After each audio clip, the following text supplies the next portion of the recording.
So right before I turned 45, I started having pretty bad hives. It's not really one that most CLL patients have, but they got worse and worse. I went in and saw my PCM and asked for a referral to an allergy specialist, which he did. Been having some like lung issues where I when I was getting tired, I just felt like I was breathing harder than I needed to be. So he basically agreed to do a CT on me. So first thing that was done was the CT. It showed that I had some enlarged lymph nodes. Had my labs drawn, went up, had the CT done, and I asked the CT tech if they could pull up my labs. When he pulled them up, my white count was, I think, 79. Went down to primary care. They saw what was going on. They immediately put in a referral to a local oncologist. So I actually that day saw a local oncologist who pretty much thought I had CLL. I initially was pretty devastated. I had two kids that were in elementary school. I went to this local oncologist's office.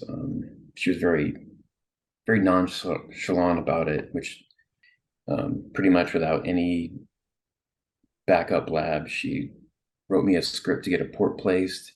She said, "Yeah, you're probably gonna need chemotherapy in the next 3 months." Um, but the chemotherapy's not really that bad, but it was complete shock. I immediately went into research mode and started researching things. I quickly found out that I had to ask for my IGHV, which showed that I was unmutated, so that I knew I wasn't a good candidate for long-term remission with chemotherapy. 90% of my bone marrow was bad at diagnosis, so they thought I had, you know, 6 months before I probably need to start something. And had I went with that oncologist's recommendation, her recommendation was that I do BR, and I found out pretty quickly that that shouldn't have been a choice at all.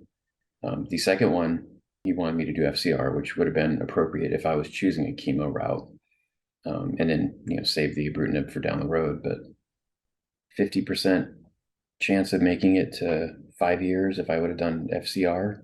You really have to make a good choice. It's important to get all the testing done, and it can give you a a, a guideline of how things might go.